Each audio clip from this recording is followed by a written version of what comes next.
Hi, I'm James. And I'm Anthony. And this is Words and Numbers, presented by FEE, the Foundation for Economic Education.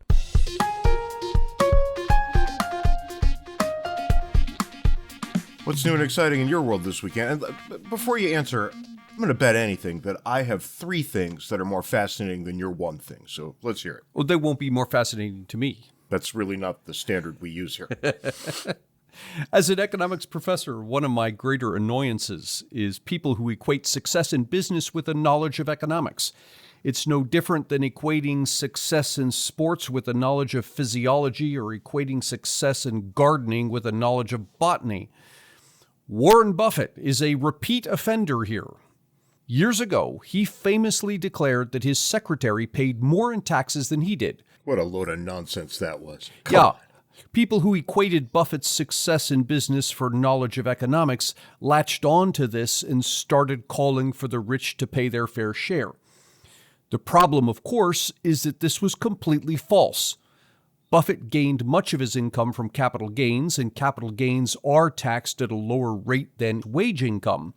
But capital gains reflect company profits, or the anticipation of profits, and those profits are taxed. Further, to obtain capital gains in the first place, one must invest money that one has earned, ultimately from labor. So while Buffett's secretary pays income and payroll tax on money she earns from working, Buffett paid income and payroll taxes when he earned the money he originally invested, paid profits tax when the company in which he invested earned profits, then paid capital gains tax when that after-tax profit increased the value of his investments. In total, Buffett pays far more in taxes, both in total and percentage terms, than his secretary. And here we have Buffett again, saying at Berkshire Hathaway's annual shareholder meeting recently that business taxes don't get passed on to consumers. Nonsense. Oh, what a bunch of nonsense. Can you believe that? Now, Come on. It's possible. I looked up the numbers. It's possible that this is true in Berkshire Hathaway's case, as their profit margin averages a whopping 11%. Yeah, they're doing pretty well over there. Yeah, really. Now, Berkshire Hathaway can certainly afford to pay more taxes, though just because it can afford to do so doesn't mean that it won't pass on tax hikes to consumers. Because here's the thing, Berkshire Hathaway has a primary responsibility to its shareholders. Exactly. It's a breach of fiduciary responsibility not to try and pass that off. It absolutely is. And if I'm in the shareholders meeting and Warren gets up and says, well, we're just going to pay this out of the profits this year, as a shareholder, I'm going to have some strongly worded statements for him. Right. Do you ever have any statements that aren't strongly worded, James? Sometimes when I first get up. So here's Berkshire Hathaway, averaging an 11% profit margin.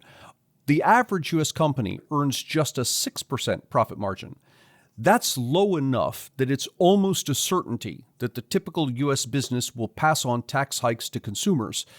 The alternative, paying the tax out of their 6% profit margin, would drop their profits to the point that in many cases investors would be better off liquidating the company and investing their money elsewhere. And, we saw this, just a month or two ago, when grocery stores were hit, I believe it was in California, where else, were hit with an additional tax. And what did they do? They shut down a bunch of grocery stores. It wasn't a tax. It was Long Beach requiring that the grocery stores pay their workers an extra something, $2 or $4 an hour. Sure, but you call that what you will. It's a tax. Yeah, it's the same effect. And they shut down. Well, how could you not? They run a 3% margin business, and all of a sudden employee costs have skyrocketed. Because not only do they have to pay the money there, the $2, they have to pay all of the Social Security Medicare taxes on top of that. After all of this, Buffett went on to say that when he dies, he would rather leave his money to philanthropic causes, but that if the government took it all, it wouldn't bother him. Well, that's just great for Warren Buffett. Exactly. The rest of us might give a damn about that sort of thing. That's easy for someone worth $110 billion to say. But the families that own the more than 5 million family businesses that could be forced to close if the Biden administration augments the death tax might think otherwise. Warren Buffett's a strange case, right? Because it's almost impossible not to admire his abilities. His abilities are legendary for a reason. Yeah, absolutely. No question. He has really been something else. And yet, this is kind of like what Socrates talked about, right? The shoemakers, and they thought they were great at everything. They were great at making shoes and so on and so forth. Warren Buffett doesn't know his ass from a hole in the ground in any number of ways here. And this is just really, really silly. He should cut it out. Yeah. But I predicted that I would have 3 things more interesting than your one thing, and I do. They're so interesting that I have to mention a couple of them, even though we're not going to talk about Okay. them. First, I was sure you were going to talk about this. China lands on the moon. Really? You're not aware of the Chinese space program, Ant? No. I was aware that they landed something on the backside of the moon, but that was like a year ago. They're on the moon right now, and they're going to bring back some rocks and stuff. And Do you mean people? No, they don't have people up there yet. It's automated. Okay. But they have another thing on the moon right now. So they obviously some value in this that our country doesn't. Second, in the same vein and following up on something that we've talked about before, something that I got a lot of weird hate mail over, weirdos out there. Just because I'm going to talk about this doesn't mean I'm a weirdo like you. Just means I'm going to talk about this. He's not that cool. No, I'm really not. Mind you, this is from the U.S. Sun. This is not the kind of place you want to go for your really good information. It's a bit of a rag. But the headline, look at that thing. U.S. Navy vid shows UFO whizzing through the sky before dropping into ocean. As ex-pilot says, military sees them all the time. It covers some reports that are apparently about to be declassified. So remember I said we were being prepared for something? Yeah, you called this. The preparation continues. But now we finally get to the actual thing we're going to talk about. And that's from the New York Times. And again, I'll read the headline. Mask, no mask, new rules leave Americans recalibrating hour by hour. Look, Ant, I've said a number of times, to the great consternation of the people who listen to this podcast and who are on Words and Numbers Backstage, that I wear a mask all the time when I go out in public. And I don't do it because I think I need to for my own health. And surely after being vaccinated, I don't. But that I do this to keep my fellow citizens happy and calm. It's a low-cost way to make people happy. Oh, no, Ant, it's almost a no-cost way. But it's not a no-cost way. And sooner or later, this business is to end. And what I've noticed lately is that most Americans, in fact, want it to end. Most Americans say either I'm vaccinated or other people are vaccinated enough or I never thought this was a problem in the first place. I'm cognizant of every reason people give. I think sooner or later, and it's going to be sooner, we're all going to have to say, okay, what should we do? And that's where we are right now. And the New York Times, of all places, is offering, I think, rational discourse on this matter, which is not like them. I've been thinking lately that I think I'm done with masks now. I know my fellow citizens still want me to wear them, and I've noticed a very clear pattern. Rational people are saying everything I just said. Right. But there's a group of crazies out there who literally want masks to be with us for the rest of all time. And I don't understand that because, look, either the vaccine works or it doesn't. If it does work, that's right, then we don't need the masks. If it doesn't work, why are we messing with the vaccine at all? Yeah, there you go. And, you know, I'm starting to realize, again, I realize this every time a public issue gets to a fever pitch, that there's a non-trivial number of citizens who actually enjoy exerting their will over their fellow citizens. To that group of people, I'm here to say, shut up, go back in your house, and leave the rest of us alone.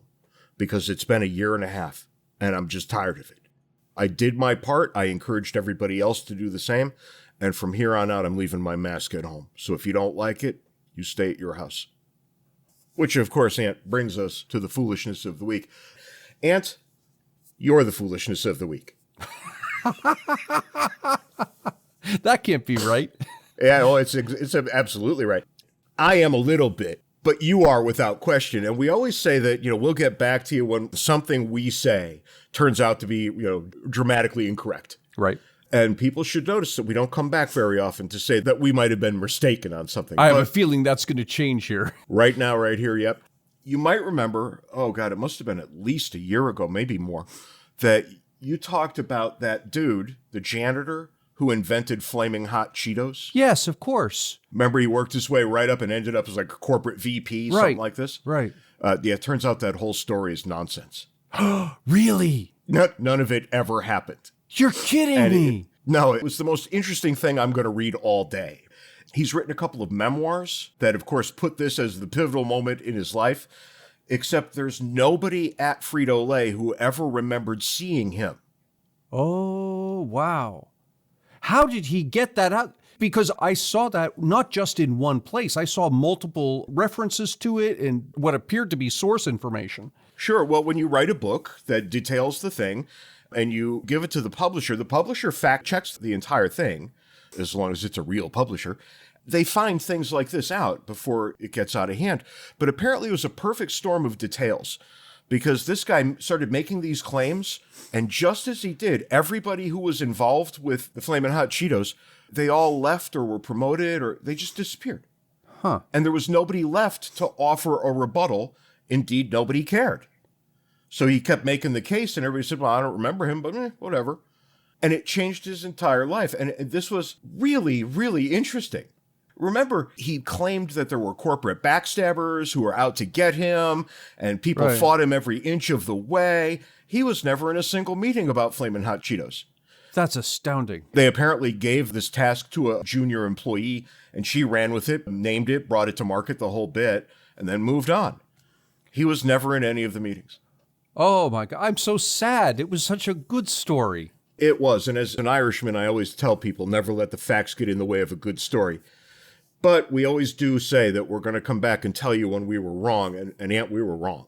We were wrong, but I have to say that when we do report on the things we report on, we do check multiple sources.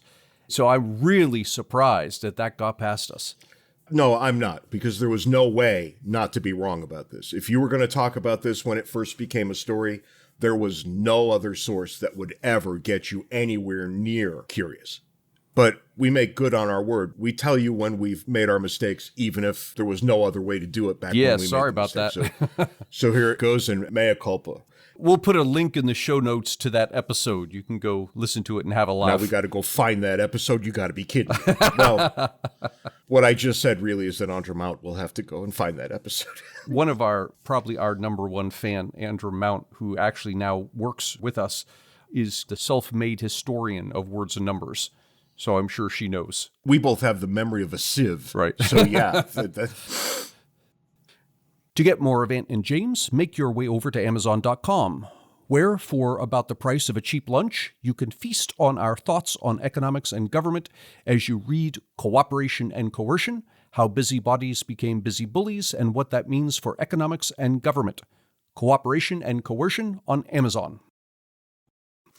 Sykes Wilford joins us this week. Sykes is a successful entrepreneur, and so we'll be hearing the typical things one hears from entrepreneurs about how they got where they are. But Sykes' case is unique in that he is a successful entrepreneur in an industry that over the past half century has shrunk by 98%, and that the government has basically targeted for obliteration. Sykes is founder and CEO of Laudisi Enterprises, which includes Smoking Pipes and Smoking Pipes Europe, both online retailers of pipes and tobacco, Peterson and Cornell & Diehl, both pipe tobacco manufacturing firms, and Low Country, a pipe and pipe tobacco brick-and-mortar business.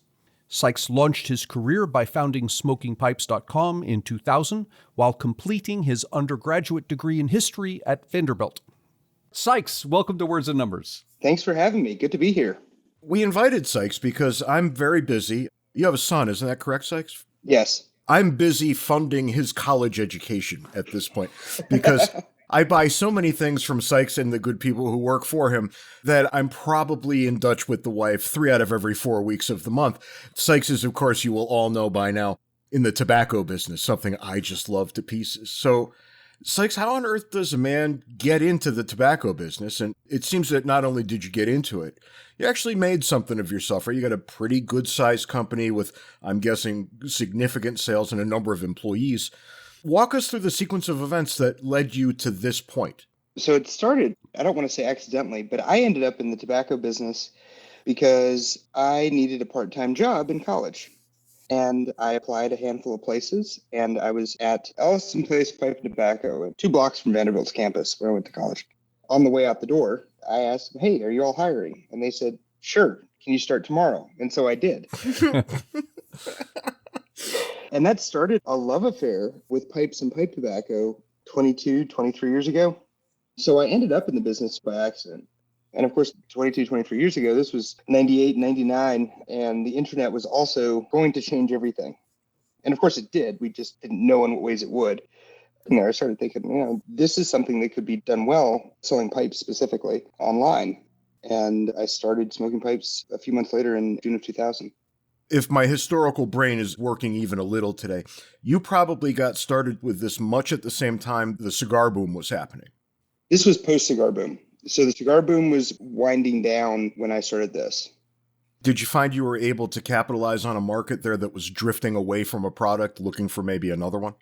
Maybe. Pipes as an industry have been in steady decline since 1960. So you've gotten into the perfect business. Oh, yes. It's about, 2 or 3% of the size it was 60 years ago. Wow.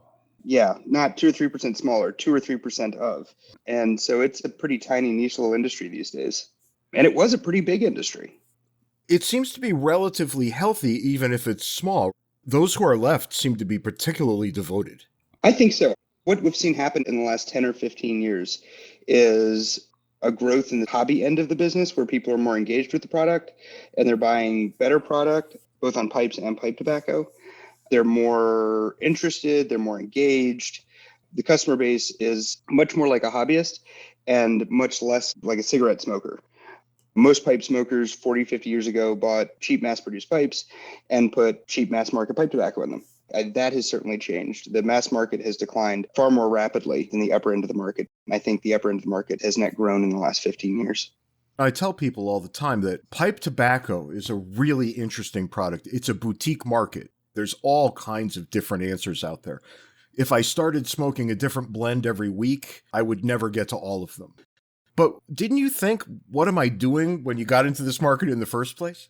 I would like to ascribe some sort of real brilliance or prescience to that moment, but it really came down to there are these emerging technologies, which are cool, but I knew nothing about because I was a history major. And then pipes are cool, and I bet I can make something happen here. That's sort of how it started. That is absolutely the perfect entrepreneurial story. It's perfect. And you've grown, you have, 25 employees now? We have about 150 employees. Oh, my Lord. Wow. Oh, my God. That's astounding. What's that feel like, knowing that there are 100 or so people betting on you every day they go to work? Does it keep you up at night? It doesn't keep me up at night. It's been gradual. So it started with me, and then it was just me.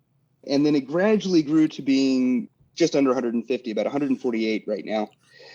It didn't happen all at once, so I'm sort of comfortable with it. It's something that I certainly think about and consider carefully where we're planning for the business.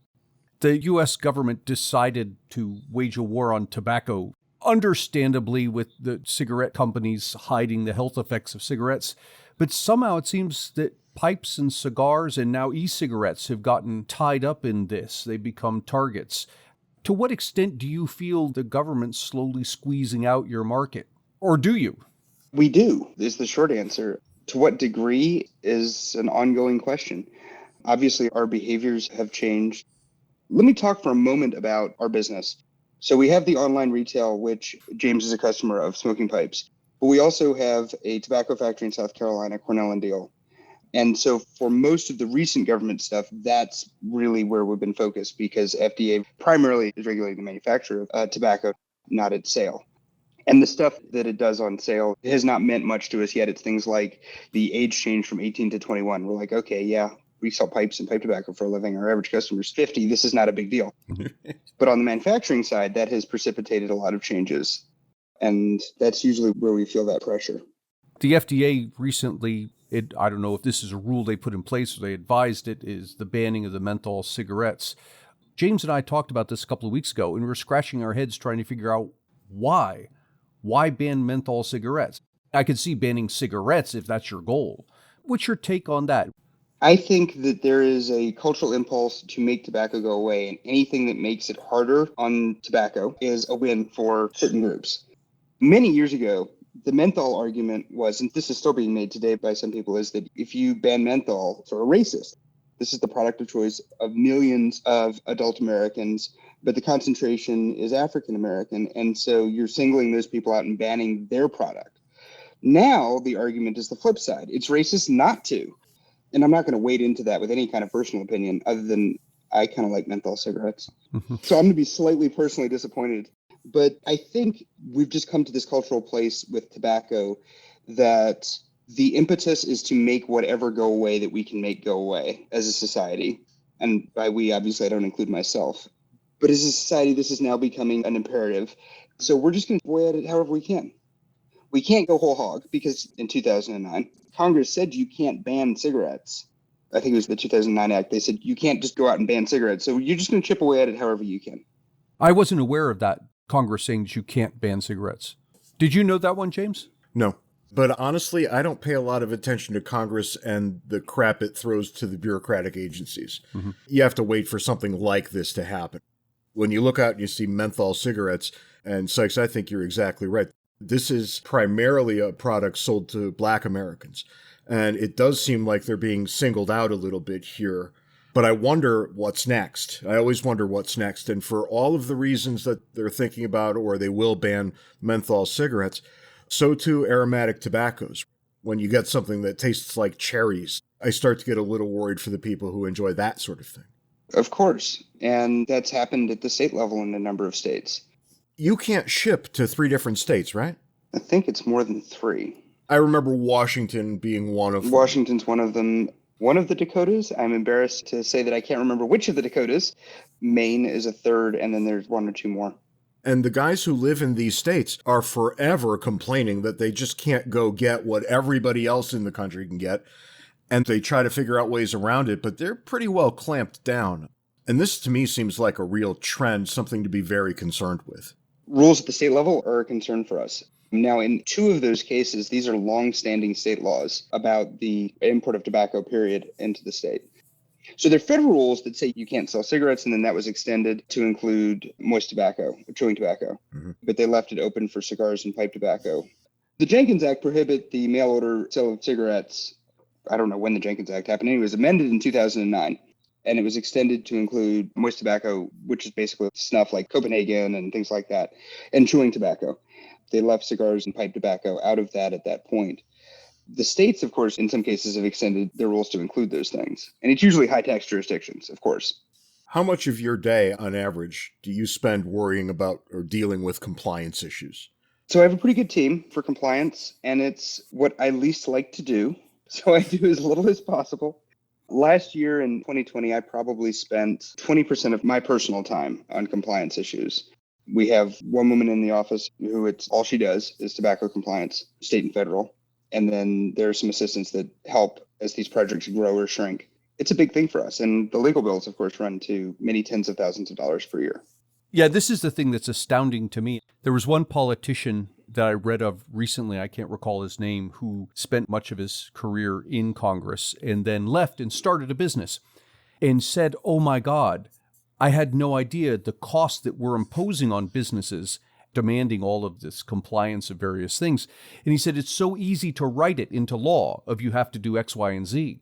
But when it hits the road, it turns into, in your case, you've got to hire somebody to do this thing. You've got the legal bills that it really can be onerous. Yes. But to have one person devoted to this, I'm sure it happens in other businesses as well, but it's just astounding. It's like a slap in the face that you have to hire somebody whose sole purpose is to deal with government regulation. It's frustrating. I think the biggest challenge for us, I mentioned legal bills. These are not courtroom legal bills. These are just explaining the law to us legal bills and helping us figure out the right way to comply. So from a public policy perspective, it's frustrating, but it also creates barriers to entry. Having the ability to navigate the regulatory landscape creates competitive barriers. And this is bad for consumers and bad for the market, but it can be a benefit to the businesses that can comply. So looking at it honestly as a businessman, not through political lens, not looking at it as a consumer, but just looking at it as a businessman, it behooves me to think, okay, how do we make sure that we do a good job of complying? And how do we make sure that we know how to follow these rules? Because the business will end up flowing to us because we figured out how to navigate it. Right. You're operating within the environment that they put you in. Exactly. It's a position I find myself deeply uncomfortable with because I don't think it should be that way. I think that we should be able to bring our products to market and we should be competing on the quality of the product and what have you. But running a business in an industry like this perspective, there are advantages and disadvantages. I'm interested in going back to, you say that the pipe market now is 2% of what it was back in the day.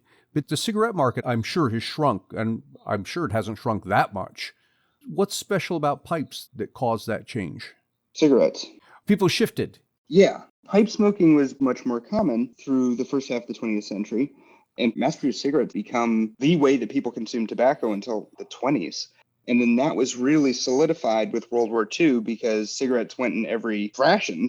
So there was a big consumption shift from pipe tobacco and cigars among men to cigarette consumption. It's an easier product to use, and especially if you're off at a war, nobody's sending you pipe tobacco and a pipe in your rations.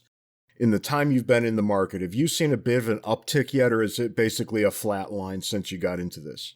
For us, it's been very good. We are strongest in the parts of the market that have been healthiest. The further up market you go, our footprint tends to be bigger. So it's been very good for us. And we've seen tremendous growth in the brands that we own, in the sorts of brands that smoking pipes carries. The industry as a whole has continued to shrink. The top end of the industry, so imported pipe tobacco, sort of boutique pipe tobacco in the US, really you're talking about Cornell and Dale. And then imported pipe tobacco has grown. Mass market domestically manufactured pipe tobacco has steadily declined. I do actually use your service quite a lot. One of the things that I noticed straight away was that there's an emphasis with you guys with customer service. You provide a very high level of customer service. Thank you. And I'm wondering how you got that in as part of your corporate mission. It smells like it's something you guys talk about quite a bit. It is. How were you able to put that so high on people's lists that, in my instance, I will cheerfully pay you guys a couple of more dollars for an order because I know I'm going to be cared for, and that matters? Companies say stuff like this all the time, but I want to say for us, it's true that we take care of the customer, and that's just baseline. You order, we're getting it shipped same day. You call us, you don't wait on hold. You get answers fast, and you get them from people that are trained well to give you the right answer. I think customer service for so many industries, and some of this is the nature of the industry, it's easier maybe for us, but I think customer service for so many industries, there's a desire to break customer service down into little programmatic pieces. Customer service is not something we do that to. We pay really well for customer service. Customer service agents at Smoking Pipes aren't really like customer service agents elsewhere because we're paying more, we're training more intensively. These are not call center employees. They do not have scripts. The training process goes on for weeks and months. It's not, okay, here's your level 1 support person, here's your script, and have at. It's just very important to us that we get those customer experience things right. So you're a history major at Vanderbilt.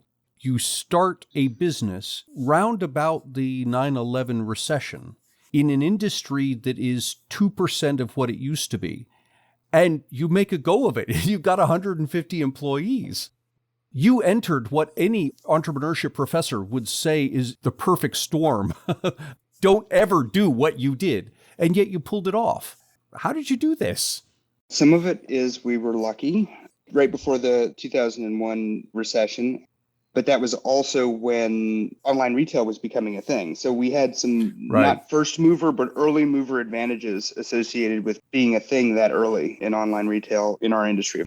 So that was one thing that worked out for us. We survived the first few years, and there were a number of early entrants that happened all about the same time, and they did not. So we were really the only major online retailer for pipes and pipe tobacco that had a presence, because no one had a serious presence in 1999 or 2000. So some of it is just being in the right place at the right time. I think we took pipes as a product really seriously, and when few others were. Then we figured out how to scale it. Selling pipes and pipe tobacco is really knowledge heavy.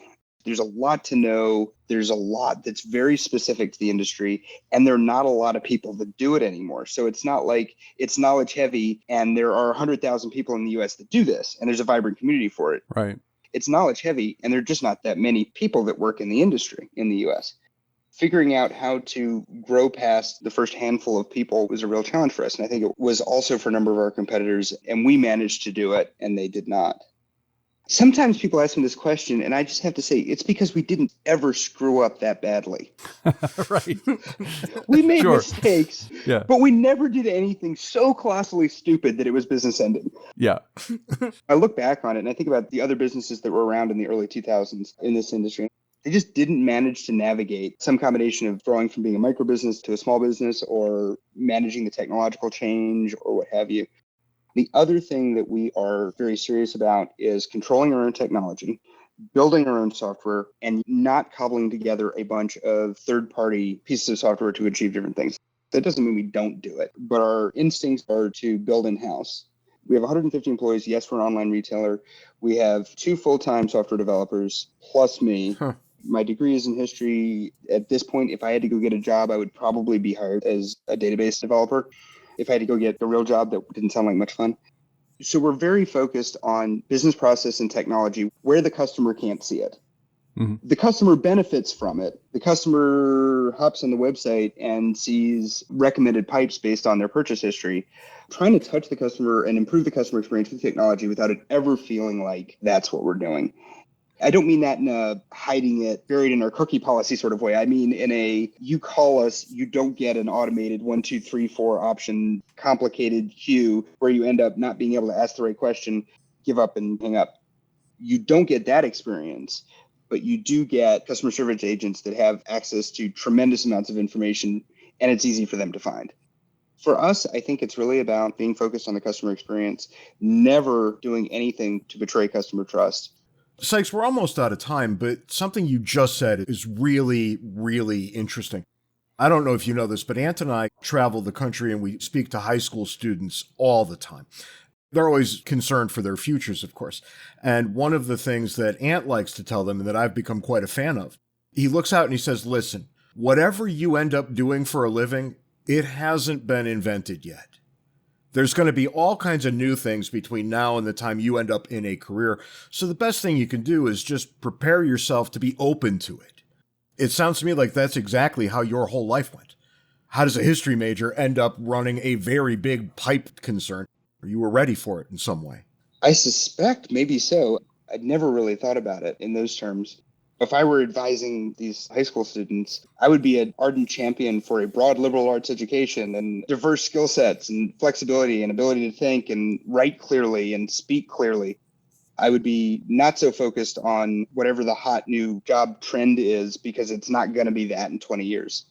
Right now, whether it's software engineering or pick something else for like nursing or something like that with a lot of growth, that's true right now, but that also puts you in a pretty... Software engineering, you're probably good. Nursing, you're also probably good for a while. But I'm a big fan of broad liberal arts education. And to a great degree, what I got from Vanderbilt. I was a history major. I took economics classes. I took math classes. I took science classes. Given where my career has taken me, I wish I'd done more math and science. I think the big skill over the next 20, 30, 40, 50 years is going to be figuring out how to be good at learning stuff, not being good at something. We're lucky to be able to hang out with you a little bit today. So thanks for chunking out a little bit of your time. It has been great. And Sykes, I hope our paths cross again out there. I really do. That's all the time we've got this week on Words and Numbers. Be sure to join us next week when we have even more fascinating things. Until then, follow us on Twitter. The handles are in the show notes. Send us email, wordsandnumberspodcast@gmail.com. Don't send email.